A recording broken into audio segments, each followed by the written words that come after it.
नमस्कार, मी राहुल दबादे आरजे मराठी या चॅनलवर आपले स्वागत आहे। तर लाडकी बहीण योजनेच्या महिलांसाठी अतिशय आनंदाची बातमी आहे, खुश खबर आहे।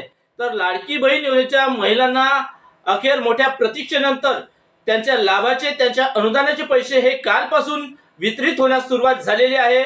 तर काही लाभार्थ्यांना हे पैसे काल त्यांच्या बँक खात्यात जमा करण्यात आलेले आहे, तर काही लाभार्थ्यांना हे पैसे आज उद्या 1-2 दिवसात, तर हे सर्वच लाभार्थी महिलांना हे त्यांच्या बँक खात्यात जमा करण्यात येणार आहे। तर इथे जवळपास मार्च, एप्रिल आणि मे जवळपास 3 महिन्याचे पैसे थकीत होते। तर जवळपास 3 महिन्याचे 4,500 रुपये जमा व्हायला पाहिजे होते, पण इथे जवळपास एकाच महिन्याचे मार्च महिन्याचे पैसे हे 1500 रुपये त्यांच्या महिलांच्या खात्यात जमा करण्यात येत आहे। तर तुम्हाला हे पैसे आले की नाही हे कमेंट्स करून नक्की सांगा, आणि तुम्हाला जर पैसे आलेले नसतील तर हे 1-2 दिवसात नक्कीच येणार आहे। तर आशा करतो ही माहिती तुम्हाला आवडली असेल। माहिती आवडली असेल तर एक लाईक जरूर करा व अशीच माहितीची व्हिडिओ पाहत राहण्यासाठी आपल्या चॅनलला सबस्क्राईब करून घ्या। तर धन्यवाद, जय हिंद, जय महाराष्ट्र।